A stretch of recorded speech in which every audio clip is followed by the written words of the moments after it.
మాకత్యంత సన్నిహితులైన love gospel వీక్షకులందరికీ సర్వశుభాలు. అది ఒక యాంపీ థియేటర్. చుట్టూ 25,000 మంది జనం. ఒక స్తంభానికి కట్టివేసి ఉన్న ఒక బాలిక. ఆ చిన్న బాలిక చావును కల్లారా చూడ్డానికి వచ్చిన వారు 1,000 మంది. ఆ చిన్న పిల్లని కొరడాతో కొట్టారు. సింహాలను ఆమె మీద కొదిలారు. ఇనప కూర్చి మీద కూర్చోబెట్టి కింద మంట పెట్టి సజీవంగా కాల్చారు. ఇంకా బ్రతికున్న ఆ అమ్మాయిని వలలో బంధించి కోపంతో ఉన్న ఎద్దు మీదకు విసిరేశారు. ఆ ఎద్దు అనేకసార్లు పొడిచి ఎగరవేసేది. అయినా చనిపోని ఆ బాలిక యొక్క ధైర్యాన్ని ఆమెను చూసి చుట్టూ ఉన్న 25,000 మంది కూడా లేచి చేతులెత్తి దేవుణ్ణి స్తుతించారు, విశ్వసించారు. ఆ ప్రాంతపు విశ్వాసులకు తల్లిగా నేటి వరకు కొనియాడబడుతుంది. ప్రతి సంవత్సరం జూన్ 2వ తారీఖున ఆమె కోసం ప్రత్యేకమైన ప్రార్థన, ప్రత్యేకమైన వేడుక జరుగుతుంది. ఆమె యవనస్తులకు, సేవకులకు, బానిసలకు, హింసించబడుతున్న వాళ్ళకి, తప్పుడు ఆరోపణలు ఆరోపించబడుతున్న వారికి ఒక పోషకురాలుగా గౌరవించబడింది, ఒక మాదిరిగా తయారైంది, ఒక గొప్ప సాక్ష్యంగా కనబడుతుంది. ఆమె పేరే బ్లాండీనా, సెయింట్ బ్లాండీనా. ఈ బ్లాండీనా గురించే ఈ ప్రత్యేకమైన వీడియో. బ్లాండీనా గురించి పూర్తిగా తెలుసుకుందాం. వీడియోను పూర్తిగా చూడండి. అనేకులకు ఇది అవసరం. ముఖ్యంగా యవనస్తులకు, టీనేజ్లో ఉన్న వారికి మంచి సాక్ష్యం, మంచి మాదిరి. ఆమె నుండి మనం ఏమి నేర్చుకోవచ్చు అనే విషయాలన్నీ కూడా చూద్దాం. అసలు బ్లాండీనా ఎవరు, చరిత్ర అంతా కూడా మనం చూద్దాం. సెయింట్ బ్లాండీనా క్రీస్తు శకం 162 ప్రాంతంలో లాగ్దూనం అనేటువంటి ప్రాంతంలో, అంటే ఫ్రాన్స్లో ఉన్న ఇప్పుడు లియోన్ అని పిలువబడుతున్న ప్రాంతం అది. అక్కడ బానిసత్వంలో, పేదరికంలో జన్మించిన స్త్రీయే సెయింట్ బ్లాండీనా. ఆమె ప్రారంభ జీవితం గురించి చాలా తక్కువగా ఉంటుంది. అయితే ఆమె దేవుణ్ణి విశ్వసించినటువంటి క్రైస్తవ కుటుంబానికే చెందింది. ఈమె ఒక బానిస, రోమన్ సామ్రాజ్యంలో అత్యల్ప స్థాయి బానిస అయినప్పటికీ బ్లాండీనా దేవుణ్ణి హృదయపూర్వకంగా విశ్వసించింది. ఆమె యవ్వన ప్రాయంలో ఉంది. దాదాపు 15 సంవత్సరాలు మాత్రమే. ఆమె శారీరకంగా కూడా బలహీనంగా ఉంది. బలము లేని దానిలా శారీరకంగా సన్నగా బలహీనత కలిగి ఉండేది.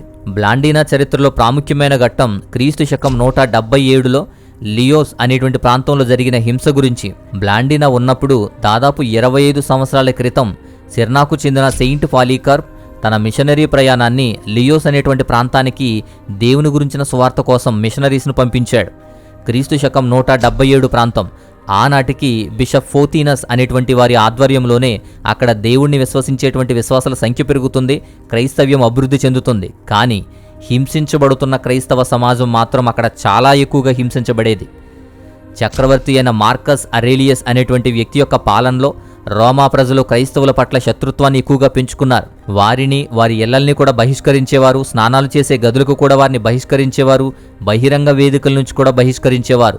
రోమన్ దేవుళ్లను గౌరవించడానికి నిరాకరించారు అని చెప్పి అవిధేయత కలిగిన వారు నాస్తికులు అని ఆరోపించేవారు. అలా క్రైస్తవుల మీద విద్వేషం అనేది, హింస అనేది ఎక్కువగా ఉండేది. ఇది కాకుండా యుకారిస్ట్ అని రోమా సామ్రాజ్యంలో ఒక వ్యక్తి ఉండేవాడు.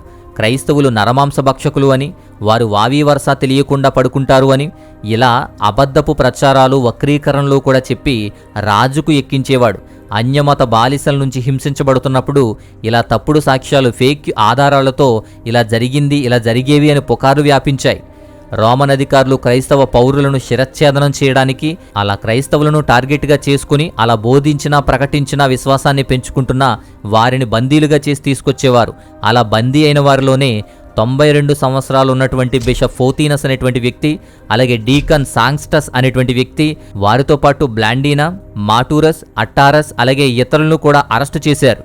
బ్లాండీనా చేసిన పని ఏంటి, మిషనరీ వర్క్ ఏంటి అనేది మనం చూద్దాం. ఎలా సాక్షిగా మారింది అంటే, బ్లాండీనా ప్రత్యేకమైన సేవకురాలు కాదు, మిషనరీగానూ రాలేదు, సువార్థికురాలు కూడా కాదు, చర్చ్ నాయకురాలు కూడా కాదు, అలా అధికారిక బిరుదులు కూడా లేవు. ఆమె ఒక స్లేవర్, ఒక బానిసగా వచ్చింది. రోమా సామ్రాజ్యంలో అత్యల్ప స్థాయి కేటగిరీకి చెందింది. అయినప్పటికీ కూడా ఆమె మిషనరీ ప్రభావం అనేది అపూర్వమైనది, అమోఘమైనది. మొదటగా ఒప్పుకోలు ద్వారా సువార్త ప్రకటన చేసింది. తాను హింసకు గురైనప్పుడు బ్లాండీనా యొక్క ఏకైక మాట ఏంటో తెలుసా? నేను క్రిస్టియన్ని, క్రైస్తవురాల్ని, ఏ తప్పు చెయ్యలేదు అని. ఎంత హింసించబడుతున్నా, ప్రాణాలు పోతున్నా సరే అదే మాట, అదే ధైర్యం దేవుని తోడుతోనే ఉంది. ఆ విశ్వాసం అనేది ప్రజలకు కనపరిచింది.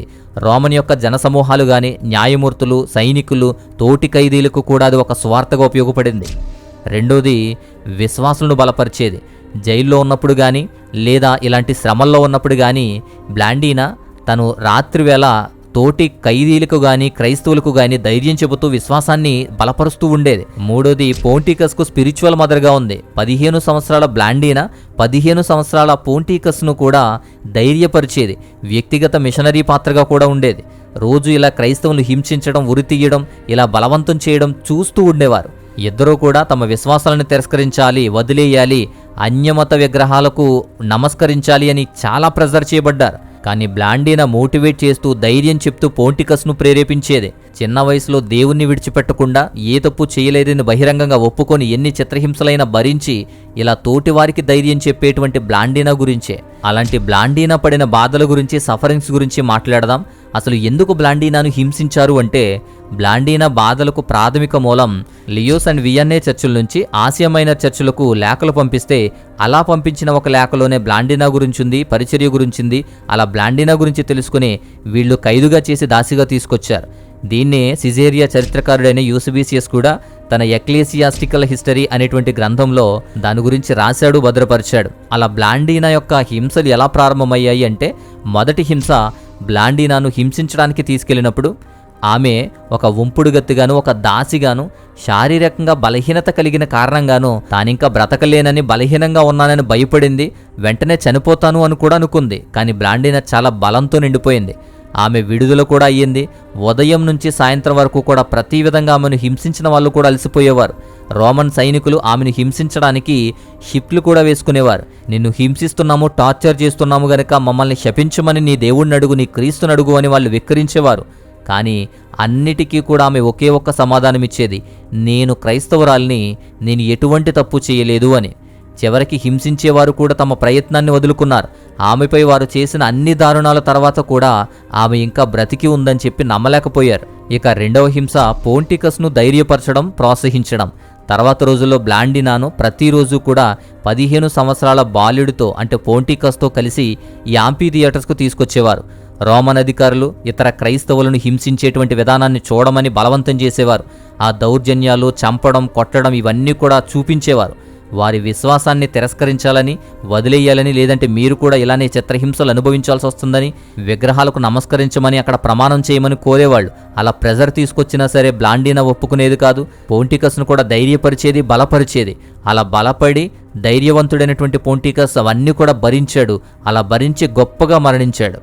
అలా బ్లాండీనా ధైర్యానికి మూలంగా ఉంది. అలా గ్రీకు దేవుళ్లను నమ్ముకునే అన్యమతస్థులు కూడా దాన్ని గమనించేవారు, ధైర్యానికి మూలమని పిలిచేవారు. తర్వాత మూడవ హింస యాంఫీ థియేటర్లో స్తంభంపై వేలాడదీయడం. బ్లాండీనాను ఇతర క్రైస్తవులతోనూ ఈ నాయకులతో కలిపి యాంఫీ థియేటర్కు తీసుకువెళ్లారు.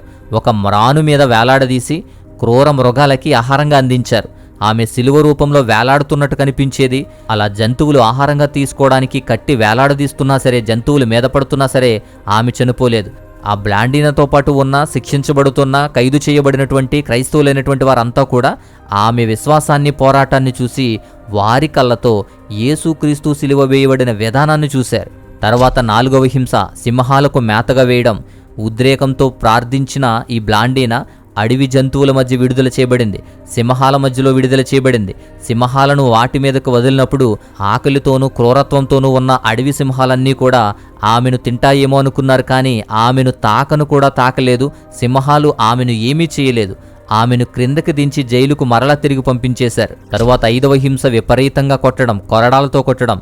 గ్లాడియేటోరియల్ క్రీడలు అని చెప్పి ఆ టైంలో స్పోర్ట్స్ ఉండేవి. ఆ క్రీడల యొక్క చివరి రోజున బ్రతికి ఉన్నటువంటి అమ్మాయిని, చిన్న అమ్మాయిని ఆరినాలోకి తీసుకువచ్చారు. ఆమెను కొరడాలతో కొడతారు. అలా విపరీతంగా, బీభత్సంగా అందరి ముందు కొరడాలతో కొట్టేవారు. తర్వాత ఆరవ హింస మళ్లీ క్రూర మృగాలకు గురి కావడం. కొరడా దెబ్బలు తిన్న తర్వాత ఆ రక్తము, పగుళ్ళు వీటన్నిటిని చూపించి మరల ఆకలితో ఉన్న సింహాల మీదకు వదులుతారు. అలా రక్తంతోనూ గాయాలతోనూ ఉన్న ఆమెను కూడా ఆ క్రూర మృగాలు ఏమీ చేయలేదు. ఆ తర్వాత ఏడవ హింస ఎర్రటి ఇనుప కుర్చీని తీసుకొచ్చి దాని మీద కూర్చోబెట్టి కింద మంట పెట్టారు. ఆమె మండుతున్న ఆ ఇనుప కుర్చీ మీద ఉంచారు. ఆమె శరీరాన్ని సజీవంగా కాల్చాలనే ప్రయత్నం చేశారు. ఇనుప కుర్చీ ఎర్రగా కాలినంత వరకు కూడా ఆమె భరించింది. అలా ఎర్రగా ఇనుప కుర్చీ కాలుతున్నా, ఆమె శరీరంలో చాలా భాగం వరకు కాలిపోతున్నా సరే భరించింది, సహించింది. అలా మండుతూ ఉన్నటువంటి మాంసం యొక్క పొగలతో అక్కడ జనసమూహం మొత్తం నిండిపోయేది. ఇంకా బ్రతుకుందా, బ్లాండీనా ఇంకా చనిపోలేదా, ఇంకా ఎలా హింసిస్తున్నారు అని చెప్పి అందరూ కూడా చూడ్డానికి వచ్చేవారు. తర్వాత 8వ హింస, ఇంత చేసినా ఇంత చిత్రహింసలు చేసినా కూడా ఏమీ కాలేదు, చనిపోవట్లేదు అని చెప్పి ఆమెను బ్రతికి ఉండగానే బ్లాండీనాను వలతో కట్టేశారు, గుండ్రంగా చుట్టేశారు. అలా చుట్టి ఉగ్రంగా కోపంగా ఉన్నటువంటి ఒక ఎద్దు ముందు విసిరేశారు. ఆ ఎద్దు తన కొమ్ములతో ఆమెను పదే పదే గాలిలోకి ఎగరవేస్తూ ఉండేది. ఇంత జరుగుతున్నా, ఇన్ని దాడులు చేసినా, ఎంత హింస చేసినా కూడా ఆమె ధైర్యంగా ఉంది, దేవునితో ఉంది. పైగా అంత బలహీనురాలైన ఆ చిన్న బాలిక, ఆ బ్లాండీనా, దేవునితో సహవాసం కారణంగా ఆమెకి ఏం జరుగుతుందో ఆమెకే తెలియటం లేదు. తరువాత ఆఖరి హింస, ఎద్దు ఆమెను ఎన్నిసార్లు విసిరినా, కింద మీద పడవేసినా చనిపోవడం లేదు. అది చూసి కోపం వచ్చినటువంటి ఒక శిక్షకుడు, ఒక రోమన్ ఉరిశిక్ష వేసేటువంటి ఒక అధికారి ఆమెను కత్తితో చంపేశాడు. చూస్తున్న వారంతా కూడా స్త్రీలు ఎంత దారుణమైన హింసను ఎప్పుడూ భరించలేదని అన్యులు స్వయంగా అంగీకరించేవారు. ఆమె ధైర్యాన్ని, మరణాన్ని చూసి అనేకులు ఆశ్చర్యపోయారు. అందరూ దేవుని గొప్పతనాన్ని తెలుసుకుని దేవుని గొప్పతనం గురించి మాట్లాడుకున్నారు. ఒకేసారి దేవుని నమ్మే భయం కన్నా, దేవుని నమ్మితే చంపేస్తారు అనే భయం కన్నా ఆమె ధైర్యం ఇచ్చింది మాత్రం అక్కడ చాలా గొప్ప విషయం. ఆ ధైర్యం అన్నిటికన్నా అధికమైంది. ఆ తర్వాత ఆమె గురించి గొప్పగా కీర్తిస్తారు అని చెప్పి అనేకులు ఆమెకు మాదిరిగా చేసుకుని మారతారు, క్రైస్తవులైపోతారు అని చెప్పి ఆమె చనిపోయిన తర్వాత ఆమె యొక్క అవశేషాలను కూడా అపవిత్రం చేసేశారు. రోమన్లు చంపేయడంతో ఆగలేదు. బ్లాండీనాను, ఆమె సహచరుల యొక్క మృతదేహాలు 6 రోజుల పాటు బహిర్గతంగా ఉంచారు. సమాధి చేయకుండా సైనికులు కాపలాగా ఉంచారు. ఆ తర్వాత వాటిని కాల్చివేశారు. ఆ బూడిదను మరలా రోన్ అనేటువంటి నది దగ్గర కొట్టుకుపోయేలా చేశారు. అలా వారి అవశేషాల్లో కూడా చిన్న అవకాశం లేకుండా చేశారు. అలా బ్లాండీనా సత్యం కోసం, తను నమ్మిన విశ్వాసం కోసం నిలబడి ప్రాణాలు వదిలింది. బ్లాండీనా అఫీషియల్గా మిషనరీ కాదు, విదేశాలకు వెళ్ళలేదు, ఇతర ప్రాంతాలకు వెళ్ళి సువార్త చేయలేదు, బహిరంగ ప్రసంగాలు కూడా బోధించలేదు, చర్చిలను స్థాపించలేదు, చర్చిలో నాయకురాలుగా కూడా లేదు. కానీ ఆమె మిషనరీ ప్రభావం అనేది అసాధారణమైనది. ఆమె అధికారం లేకున్నా, సేవకురాలు కాకున్నా ఆమె సాక్ష్యం అద్భుతం, అనేకులను ప్రేరేపించిన విధానం అద్భుతం, అనేకులను ధైర్యపరిచిన విధానం అద్భుతం, ఆమె విశ్వాసాన్ని బహిరంగంగా ప్రదర్శించిన విధానం అద్భుతం. కేవలం 15 సంవత్సరాల ఒక బాలిక, బ్లాండీనా అనేటువంటి ఒక చిన్న అమ్మాయి దేవుని కోసం ధైర్యంగా నిలబడింది. ఆ ధైర్యం అందరికీ వచ్చేలా చేసింది. ఆమెను చూసి ధైర్యం తెచ్చుకున్నవారు అనేకులున్నారు. అలాంటి బ్లాండీనా చరిత్ర ఇది. నేటి యవనస్తులున్నారు, టీనేజర్స్ ఉన్నారు. వీళ్ళంతా కూడా ఏం చేస్తున్నారు? ఆ రీల్స్కి, టీవీల్స్కి లేదా పిచ్చి పిచ్చి వేషాలకి, సినిమాలకి అలవాటు పడి వాటితోనే సమయాన్ని కేటాయిస్తున్నారు. బ్లాండీనా అనే చిన్న అమ్మాయిని చూసి నేర్చుకోండి. మనం వీటి నుంచి కూడా, ఈ స్టోరీ నుంచి కూడా కొన్ని ఆత్మీయ పాఠాలు నేర్చుకోవాలి. మొదటి విషయం, బలహీనులని బాధపడొద్దు. బలహీనులని, పేదరికంలో ఉన్నామని మన పుట్టుక, మన నేపథ్యం అనేది విధిని నిర్వర్తించదు. బ్లాండీనా కూడా ఒక బానిస. రోమన్ ప్రపంచంలో అత్యల్ప హోదా, ఆమెకు విద్య లేదు, హక్కులు లేవు, పౌరసత్వం లేదు. అయినప్పటికీ క్రీస్తు హతసాక్షిగా మరణించి అత్యంత ప్రసిద్ధి చెందింది. దేవుడు ప్రపంచంలో బలహీనులను కూడా బలపరుస్తాడు, బలవంతులను సిగ్గుపరుస్తాడు అని గుర్తుంచుకోండి. ఇక రెండవది, శారీరక బలహీనత, ఆత్మీయ బలహీనత కాదు, రెండు వేరు. ఆత్మీయ బలహీనత వేరు. బ్లాండీనా బలమైన శరీరం కలిగి సన్నగా ఉండి బలహీనతతో ఉన్న కారణంగా చనిపోతుందేమో అని అందరూ అనుకున్నారు. కానీ అరీనాలో ఉన్న ప్రతి క్రైస్తవుడి కంటే ముందే ఉంది, అందరికంటే ఆఖరణ చనిపోయింది. ఆమె ఓర్పు, ఆత్మీయ బలం శారీరక సామర్థ్యం నుంచి వచ్చింది కాదు, దేవుడి నుంచి వచ్చింది. ఇక మూడోది, మన ఐడెంటిటీ అనేది, మన విశ్వాసం అనేది, మన ఆత్మీయత అనేది దృఢంగా నిలబడాల. విపరీతమైన ప్రెజర్లో, ఒత్తిడిలో కూడా బ్లాండీనా ఎప్పుడూ కూడా వెనకడుగేయలేదు. ఆమె చర్చలు జరపడానికి, రాజీ పడ్డానికి, ప్రామిస్ చేయడానికి, విగ్రహాల దగ్గరకు వెళ్ళడానికి ప్రయత్నం చేయలేదు. నేను క్రైస్తవురాల్ని, ఏ తప్పు చేయలేదంటూనే ఉంది ఆఖరి వరకు. యువతను అనుకూలంగా ఉండమని ఒత్తిడి చేసే ప్రపంచంలో ఎంత బలహీనత ఉన్నా బలంగా నిలబడింది, దృఢంగా నిలబడింది. నాలుగోది, మీ విశ్వాసం ద్వారా, మీ బలం ద్వారా ఇతరులకు స్ఫూర్తినివ్వాలి, ఇతరులకు మాదిరిగా ఉండాలి, ఇతరులు ధైర్యం తెచ్చుకోవాలి. బ్లాండీనా ఉన్న ధైర్యము ఇతరులు వదులుకోవడానికి, నమస్కరించేయడానికి సిద్ధపడిపోతున్నా సరే అలాంటి విశ్వాసాలను కూడా బలపరిచేది. క్రీస్తును తిరస్కరించిన వారు కూడా ఆమె ఓర్పును, సహనాన్ని, ధైర్యాన్ని చూసిన తర్వాత మరలా తిరిగి విశ్వసించేవారు. అలా విశ్వాసం మొత్తం సమాజంలో కూడా ధైర్యాన్ని నింపే శక్తిగా మారింది బ్లాండీనా. అలా మన జీవితాలు కూడా ఇతరులకు మాదిరిగాను, ఇతరులకు ధైర్యాన్ని నింపేదిగాను ఉండాలి. ఇక ఐదవది, యువతరాన్ని ప్రోత్సహించాలి, యంగ్స్టర్స్ని ప్రోత్సహించాలా. బ్లాండీనా చిన్న వయసులో, 15 ఏళ్ల వయసులో పోంటికస్ అనేటువంటి వ్యక్తి యొక్క ఆత్మీయ స్థితిని తల్లిలా ప్రోత్సహించేది. ఒక తల్లిగా, ఒక టీచర్గా, ఒక ప్రోత్సాహకురాలిగా, ఒక స్పిరిచువల్ లీడర్గా ఉండడానికి వయసు అడ్డంకం కాదు అని చెప్పి, పైగా అనేకులకి ఇది సహాయపడాలి అని చెప్పి యంగ్స్టర్స్కి బోధించే విషయం ఇది. తర్వాత ఆరవది, బాధలో కూడా ఆనందించడం సాధ్యమయ్యేది కేవలం క్రీస్తులో మాత్రమే. బ్లాండీనా యొక్క మరణాన్ని వివాహ విందుకు పిలిచినట్టుగా తాను ఎదురుచూసి పిలిచినట్టు వెళ్ళింది. ఆమె ఆనందం ఆ పరిస్థితుల్లో కాదు, క్రీస్తుపై ఆమెకున్న శాశ్వతమైన ఆశ, ఆ డిజైర్కు పాతుకుపోయింది. నిజమైన ఆనందం అంటే బాధ లేకపోవడం కాదు, బాధలో ఉన్న ధైర్యాన్ని అడ్డుకునేటువంటి దేవుని శక్తిలో ఉంటుంది ఆనందం. ఆ పరిస్థితుల్లో దేవుని యొక్క ఉనికిని తెలియచేస్తుంది, అది విశ్వాసులకు బోధిస్తుంది. తర్వాత 7వది పవర్ఫుల్గా మాట్లాడేది క్షమాపణా శక్తి. బ్లాండీనా తన తోటి క్రైస్తవుల కోసం మాత్రమే కాకుండా, తను బలపరచడం కోసం మాత్రమే కాకుండా, ఎగతాళి చేసేవారిని హింసించే సైనికులను కూడా క్షమించమని దేవుణ్ణి ప్రార్థన చేసేది. దేవుని మాటలు ప్రతిధ్వనించేవి. రోమన్లు చంపి ఊరుకోకుండా, ఏ సాక్ష్యము లేకుండా, ఎవరికి ప్రేరేపణ కాకుండా, ఎవరికి సాక్ష్యంగా ఉండకుండా బాడీని కూడా చేసిన విధానం గురించి మాట్లాడుకున్నాం. అలా ఏ సాక్ష్యము, ఏ నీడా కూడా లేకుండా చేశామని వారు అనుకుంటున్నారు. కానీ దాదాపు 2000 సంవత్సరాల తర్వాత బ్లాండీనా కథ గురించి ఎప్పటికీ కూడా ప్రపంచవ్యాప్తంగా ప్రకటించబడుతుంది, చరిత్ర కలిగినది. అలాగే ప్రతి జూన్ 2వ తారీఖున కూడా ఆమె గురించి ప్రత్యేకమైన కార్యక్రమాలు జరుగుతాయి. బలహీనతలో చిన్న వయసులో ఉన్న ఆ బాలిక అనేకులకు మాదిరిగాను, అధికారికులకు, సైనికులకు, ఆఖరికి చక్రవర్తి అయిన రాజుతో సహా అందరినీ కూడా సిగ్గుపరిచింది. సెయింట్ బ్లాండీనా ఫ్రాన్స్లో లియోన్ అనేటువంటి ఒక పోషకురాలుగా ఇప్పటికీ గౌరవిస్తారు. క్యాథలిక్లు, ఆర్థోడాక్స్లు, ప్రొటెస్టెంట్లు కూడా గౌరవిస్తారు. ఆమె యొక్క అవశేషాలు ఫ్రాన్స్లో అమియన్ అనేటువంటి ప్రాంతంలో సెయింట్ ల్యూ చర్చ్ అనేటువంటి దాంట్లో భద్రపరిచే ఉన్నాయి. అలా యేసుక్రీస్తు కొరకు హతసాక్షి అయినటువంటి ఈ బ్లాండీనా గురించి లియోన్లో ఒక పురాతనమైన యాంపీ థియేటర్ స్థలంలోనే ఒక స్మారక చిహ్నంగా కూడా నేటికి కూడా ఉంది. అందరికన్నా తక్కువ వ్యక్తి, బలహీనులు దేవుని రాజ్యంలో గొప్ప చేయబడతారు అని చెప్పి ఆమె ఎప్పటికీ ఒక శక్తివంతమైన చిహ్నంగా మారింది. అన్ని సాక్ష్యాలు తుడిచిపెట్టేయాలి అనుకున్న రోమా సామ్రాజ్యం అంతా ఫెయిల్ అయింది. ఇప్పటికీ కూడా అనేకులు ప్రకటిస్తున్నారు, అనేకులు మాట్లాడుతున్నారు, అనేకులు ఆ సాక్ష్యాలను బట్టి దేవుణ్ణి గణపరుస్తున్నారు. అలా బ్లాండీనా కథ గురించిన విషయాలైతే ఇవి.